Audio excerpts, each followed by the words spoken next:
Holy smokes, what a week. I know I've said it before, but this season just keeps getting crazier. I'm trying to take it all in like Draisaitl was H2O. Gatorade.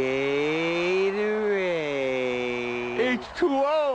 But seriously, so much to cover, so let's get into it. We'll start with Bedard. Not only was he again a dangling and scoring machine, playing the Yotes, he caught Forsling up high, and wearing the bubble, he immediately went in to check on him. You don't see that every day, but he's a good old Canadian boy. Then how about this? It's overtime in Buffalo. Owen Power walking in, fires it past Skinner, and calls game. Far side and in with just 2 seconds remaining, and I personally turned it off at this point. The game was over, right? Well, not so fast. The league reviewed it, and this was called offside. That, after the benches were cleared, fans were nearly gone, as I'm sure the guys were half undressed. A bit of a clown show from the NHL here, who automatically reviewed it, and yes, it was offside, if by the smallest of fractions, but the goal came 20 seconds after the entry. I hate seeing this, and after about 5 minutes, the players finally began making their way back, just for the Sabres to end up taking it in a shootout anyway. I love Luukkonen pointing at the blue line too. Just a wild scene in Buffalo, who probably deserve 4 points here. Then how about this? The Hurricanes came out with a beer stick. Plus, when guys finish, they have their own personal urinal. Over in Calgary, after Hannafin sailed one into the scoreboard, moments later, we had confetti falling from the scoreboard mid-play. Definitely not something you see every day. It's all over the place. Huberdeau just caught one or he missed it. Well, that's the type of year he's having.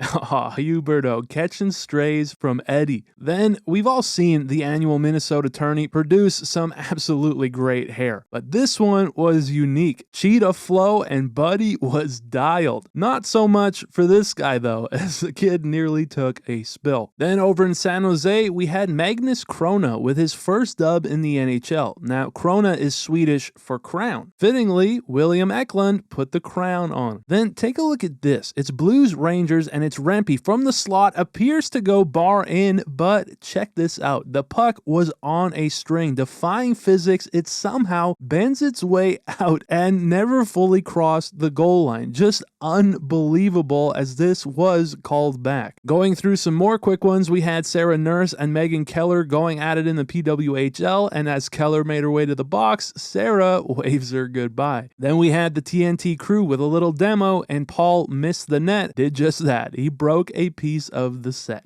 We had Ric Flair on the Zamboni in Columbus, and have you ever heard the sound without needing to hear the sound?